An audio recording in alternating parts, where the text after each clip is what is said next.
Good afternoon, folks. It is your favorite short math teacher, Miss Keith, back to talk to you again about factoring. Okay? The only difference between the factoring that you're going to see today and factoring that you may have seen in the past is on occasion you are going to see some equations with bigger exponents, like x to the fourth. Okay? You may see some that have x to the third sometimes.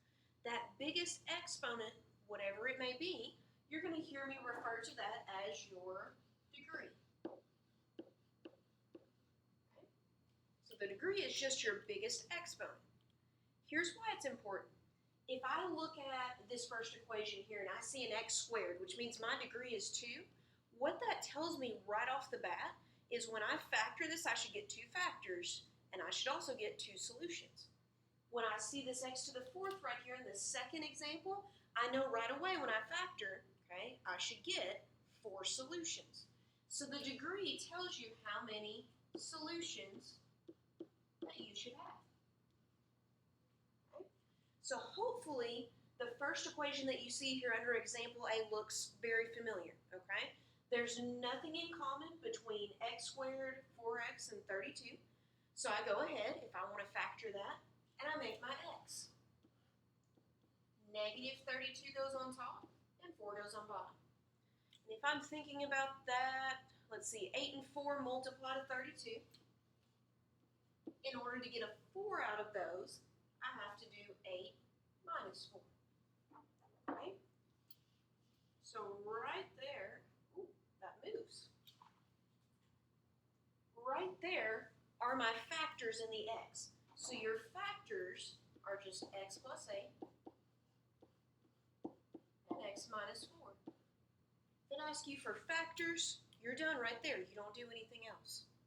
But if it says, what are my solutions, okay, what you're looking for is where does each piece equal 0?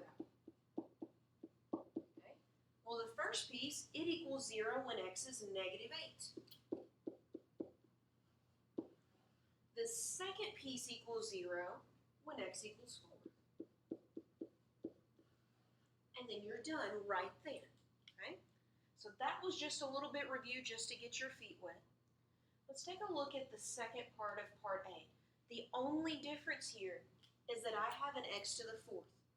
So let's see what changes as I solve. I go ahead and I draw out my x, okay? And here's the thing. I'm still looking for 2 numbers that multiply to negative 32 and add to 4. That is still going to be 8 and negative 4. That hasn't changed. What does change is when I write down my factors.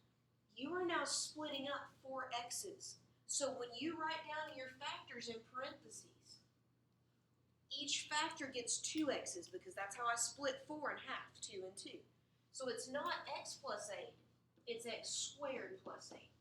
And it's not x minus 4, it's x squared minus 4. So if they right there ask me for factors, that's my answer. Okay? I'll put a little F there for factors.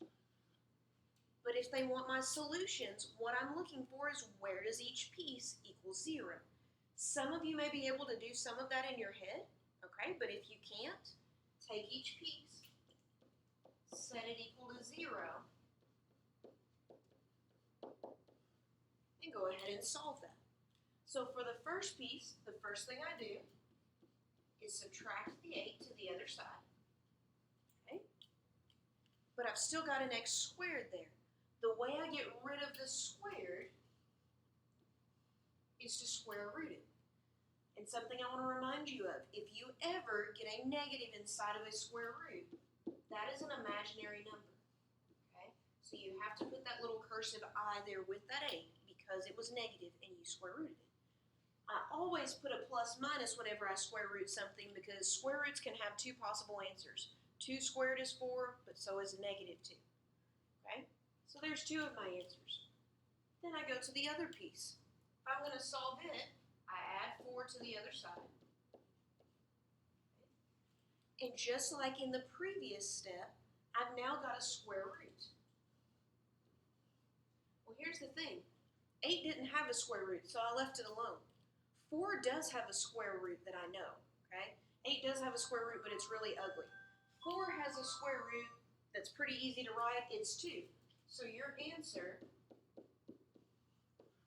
is plus or minus 2. So just to look back here, we started with an x to the 4th. We ended up with 4 answers. Plus or minus square root of 8i, plus or minus 2. Okay? And again, the only reason that 8 had an I with it was because we had a negative inside the square root. That 2 does not have an I because 4 was not negative. Okay? So moving on to example B, the only thing that is different is you're going to notice that these things have some things in common. If you look at this first one, every single number up there can be divided by 2. Also, every single one of these terms has an x with it. So not only am I going to pull out a 2, I'm going to pull out an x. Okay? So I write whatever I pull out up front, so 2x. Then I go through and I simplify. Well, if I divide 2 by 2, that's 1. Okay, and I don't have to write a 1, but I can. If I had 3 x's up front and I pulled one of them out, that leaves me with x squared, 2 x's. Then I go to the next piece. If I divided 8 by 2, that leaves me with 4. I had 2 x's, but I pulled one out. Now I only have 1 left. Then I go to my very last term. 90 divided by 2 is 45, and you pulled out the only x that was there, so that last number won't have an x with it. Okay? Well, hopefully now what's in parentheses looks pretty much just like what we did on the first question. Once I have pulled out anything they have in common, I go to my x method and I factor whatever's left.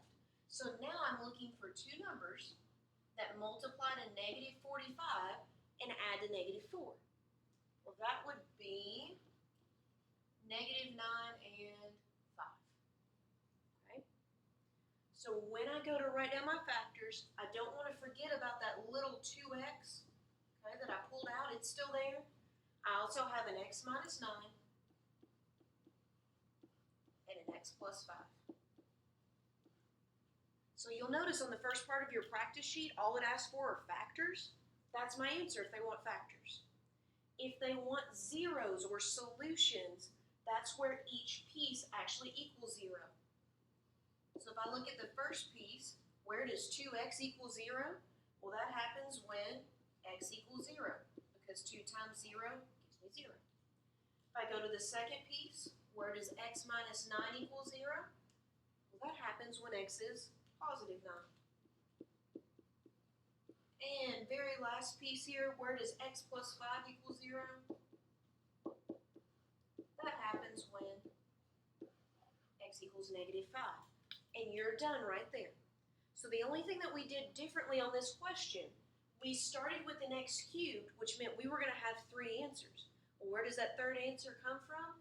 It comes from the stuff that I pulled out up front here. I pulled out a 2x. So when I came down to the end, I had 3 factors here, and they all could be set equal to 0. Okay? Let's say I look at the very last example here. There's no number that each piece has in common, but I do notice that they do all have an x. So the first thing I do is I pull out that x. Okay?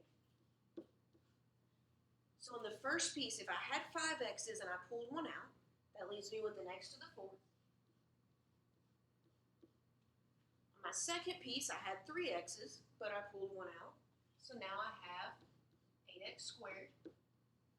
On the very last piece, I pulled out the only x that I have.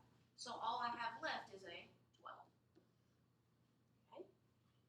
Once I pulled out what they have in common, I go straight to my x. So I am now looking for 2 numbers that multiply to 12 and add to 8. Let's see here. That would be 6 and 2. So if they want my factors, be very careful here. You had an x to the 4th. So remember what that means. I've got my little x up front that I pulled out. If I am splitting up 4 x's, that means each parentheses gets 2 of them. Okay? Not just 1. If I wanted to, I could kind of check my work here. I started with 5 x's. I should still have 5 x's here, and I do. I have 1, 2, 3, 4, 5. Okay? So if you have an x to the 4th, when you split it up, you're going to get x squared and x squared. There's my factors. Okay? If they want factors, I'm done. But if they want solutions, I'm going to take each of those 3 pieces, set them equal to 0, and solve them. So I want to know, where does x equal 0? That's kind of done for me. I can't really solve that any farther. Where does x plus 6 equal, or excuse me, x squared plus 6 equals 0? This one I can do a little bit of solving on. Okay? I subtract the 6 to the other side. That's what x squared equals. To get rid of that squared, my next step then would be to square root it. Okay, now I'm going to pause here. Hopefully you recognize this. If you have a negative inside of a square root, that means you have to write down, hopefully you said I, okay? So because it's imaginary, it's the square root of 6i. I don't leave that negative there ever, ever. Cannot leave the negative inside the square root. It's imaginary. Then I go to my very last piece. I have x squared plus 2 equals 0, and I solve it. So I move the 2 to the other side, and uh-oh, again I have a negative that I'm about to square root, which means my last answer is also imaginary.